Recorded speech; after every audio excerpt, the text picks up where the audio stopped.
Greek gyro, but in a rice paper roll with mango?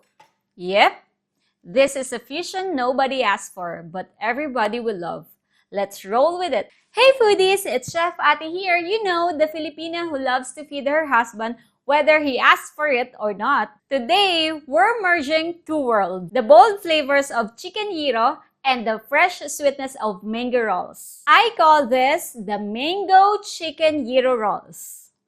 Okay, so far for the gyro part, chicken breast, Greek yogurt, garlic, lemon, olive oil, vinegar, dried oregano, paprika, salt and pepper, all that classic gyro magic.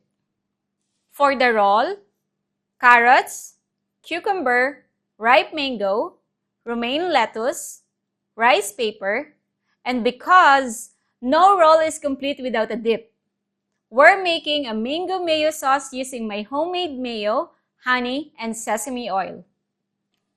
First things first, slice your chicken breast horizontally so they cook evenly. Don't be shy. This isn't a fancy chef cut. Just make sure you don't end up with chicken paper or chicken steak. Ziploc bag trick. It keeps the mess inside, and bonus, you can squish it around like stress therapy. In a bowl, Greek yogurt. This makes the chicken juicy and tender, like it just got back from a spa. Garlic for punch, olive oil, vinegar for tang, and a lemon juice for the sunny Greek vibe. Now, the stars. Dried oregano, paprika, salt and pepper.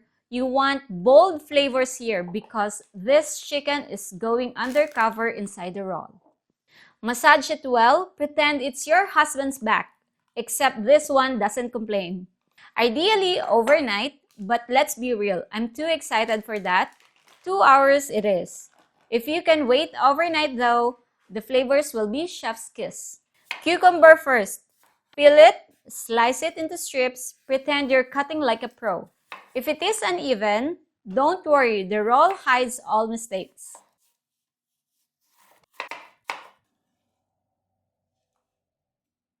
Carrots are already shredded because I like to work smarter, not harder. Mango time! Cut around the seed. Scoop out with a cup. Slice into strips. And yes, stealing a slice is mandatory. Quality control, right? And our lettuce. Fresh, crunchy, like the salad we say we'll eat every day but never do.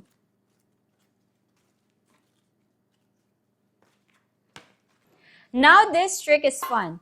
Crunch up parchment paper, then open it and line your loaf pan. It sits better this way, like a fitted sheet.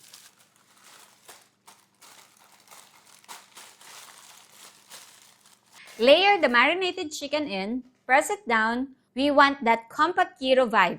It's basically chicken lasagna but Greek style.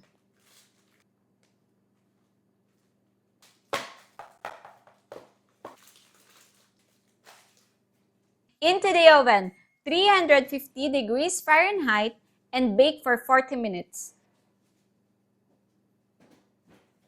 Your chicken will smell so good, your neighbors might start knocking. After an hour, let it rest for 10 minutes, then drain the juices carefully. Don't just dump it. I've learned the hard way. Hot chicken juice equals instant regret. Slice your homemade gyro. It's juicy, flavorful. Try not to eat it all before rolling.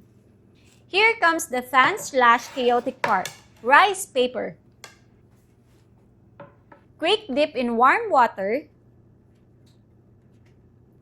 Don't overdo it, or it will turn into cling wrap with an attitude.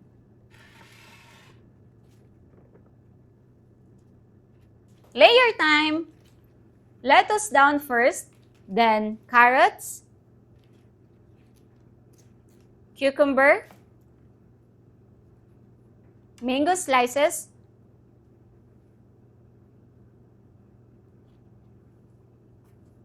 And our star, that juicy chicken gyro.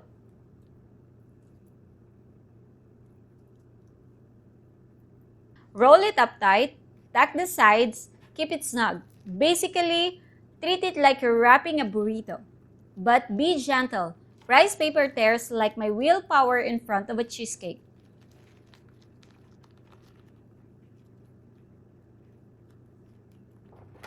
Repeat until 7 rolls are done.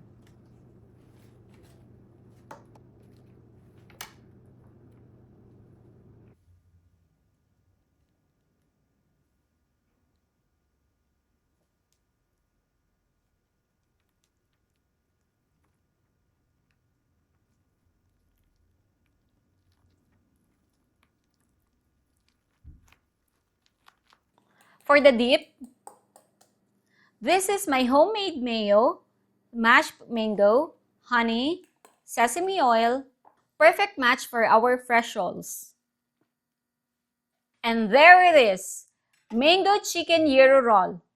Colorful, fresh, a little fancy, but secretly super easy.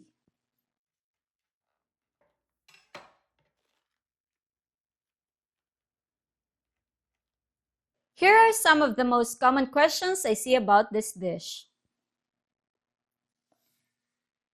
Can I use chicken thighs instead of breast?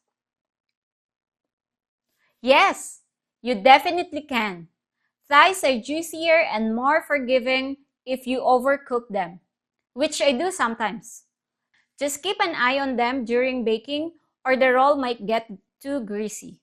Breasts are leaner, which is why I often use them. What if I don't have rice paper for the rolls? No rice paper? No problem. You can use a large lettuce leaf, romaine works great, or even a tortilla. It won't be as delicate, but the flavors are still there, and no one will care once they taste it. My rice paper keeps tearing. What should I do? The struggle is real. Rice paper is delicate. Dip quickly, just until it's malleable. If it gets too soft, it tears easily. Pro tip: keep a damp towel nearby, or if one tears, start with a fresh one. You can also layer 2 sheets for extra support. How long can I store this? Best eaten fresh, but you can store them in the fridge for up to a day. Keep the sauce separate to avoid soggy rolls. Why gyro in a roll? What's the appeal? Why not? Where else can you get Greek street food vibes and sushi roll freshness in one? Plus, mango packs in that beautiful tropical flavor. And I love surprising people with cool combo dishes. If you made it this far, thank you, foodies. Click like, comment, and subscribe for more easy dishes made with love. And if you're in the mood for another treat, watch next!